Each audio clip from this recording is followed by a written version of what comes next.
फक्त एक छोट्या वाटी साबुदाण्यामध्ये साधारण 3 ते 4 लोकांची एक वेळचं असं दुपारचं खाणं होईल किंवा सकाळी आपल्याला जेव्हा थोडंसं काहीतरी खायचं असतं उपासाच्या दिवशी त्याच्यासाठी खाण्यासाठी ही खूप छान डिश आहे। अगदी एक छोटी वाटी साबुदाणा मी फक्त घेतलाय। ह्याच्यामध्ये उपासाच्या काय ज्या तुम्हाला आवडतील त्या भाज्या तुम्ही घालू शकता। आता ह्याच्यामध्ये आपण घालूया कोथिंबीर, तुम्हाला चालत असेल तर घाला। त्याच्यानंतर हे मी मखाणे, शेंगादाणे आणि काजू आधीच तळून ठेवलेले हे पण घालून घेऊया। तर अशी ही मस्त उपासाची डिश कशी करायची ते आता आपण बघूया।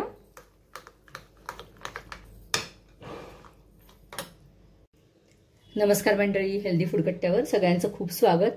आज आपण एक साबुदाण्याची खिचडीचा अगदी वेगळा प्रकार करणार आहे। छान पोटभरीचा प्रकार होतो आणि ज्यांना साबुदाणा पचत नाही तर थोड्या साबुदाण्यामध्ये ही खिचडी होते।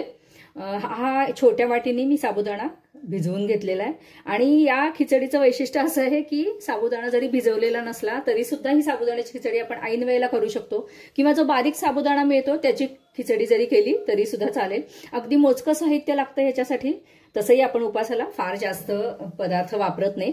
तर हा छोट्या वाटीने 1 वाटी साबुदाणा घेतलेला आहे। त्याच्यानंतर ही काकडी आहे तर ती सोलून मी त्याचे तुकडे करून घेतलेले। जर काकडी कोवळी असेल तर सालासकट घ्यायला सुद्धा हरकत नाही।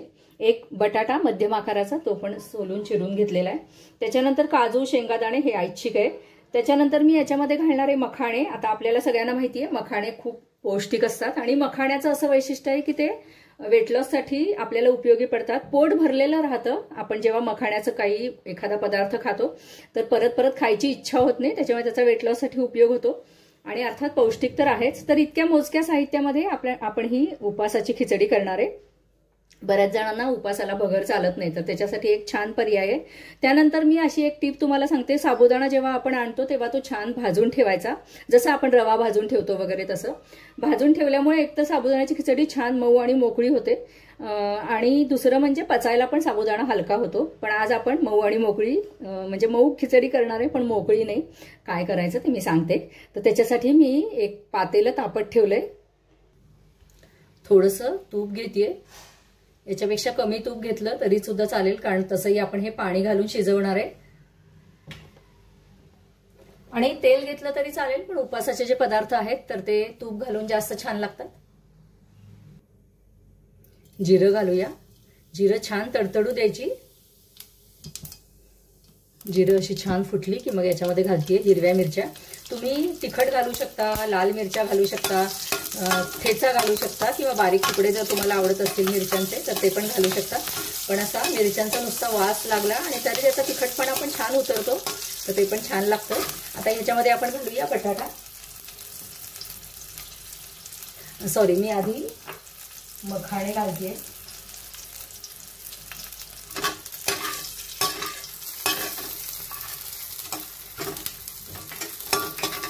मखाणे मी जिरं वगैरे घालायच्या आधी सुद्धा परतून घ्यायला हवे होते, मी विसरले। तर तुम्ही काजू, शेंगादाणे, मखाणे हे सगळं आधी परतून घ्या आणि बाजूला काढून ठेवा आणि मग वरून घालायचे, म्हणजे मग ते छान क्रिस्पी राहतात आणि चवीला पण छान लागतात। ह्याच्यातच घालतीये शेंगादाणे, कारण शेंगादाणे हे माझ्याकडे भाजलेले आहेत, कच्चे तळून जास्त छान लागतात पण माझ्याकडे आत्ता नाहीये तर त्याच्यामुळे मी लगेचच शेंगादाणे घातले। त्यानंतर काजू सुद्धा तळायला फार वेळ लागत नाही। तर आता हे सगळं आपण परतून बाजूला ठेवूया।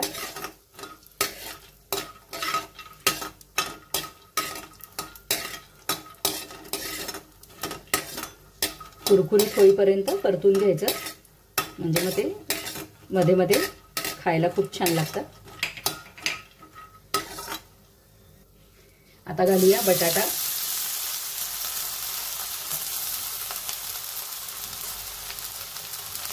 जाड खिचडीने बटाटा खिसून घातला तरी सुद्धा चालेल, म्हणजे खिचडी छान मिळून येते।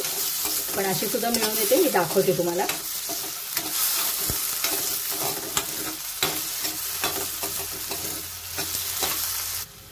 एक 2 मिनिट बटाटे परतल्यावर मी आता काकडी घालतेय। हे पण आपण छान परतून घेऊया।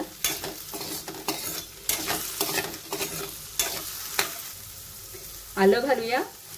मी खिसून घालतेय, तुम्ही तुमच्याकडे जर आल्याची पेस्ट असेल तर पेस्ट घातली तरी सुद्धा चालेल। हिरवी मिरची आणि आल्याची पेस्ट करून घातली तरी सुद्धा चालेल। आलं थोडंसं जास्त घालायचं, त्याचा स्वाद खूप छान येतो।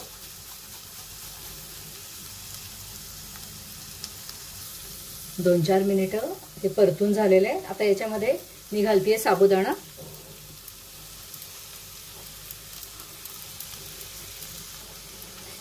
ही खिचडी अजून लवकर होण्यासाठी एकीकडे मी पाणी गरम करायला ठेवलेलं आहे. दिसायला पण छान दिसते ना मंडळी, चवीला पण खूप मस्त लागते आणि करायला पण फार वेळ लागत नाही.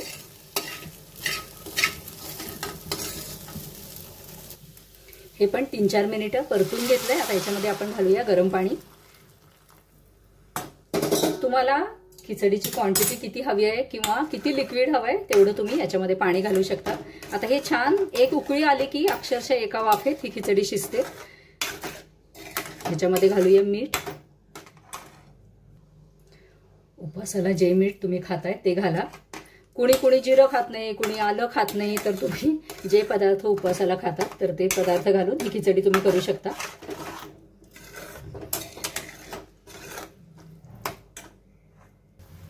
छोट्या चमच्याने अर्धा चमचा मी मिऱ्याची पूड घालतेय.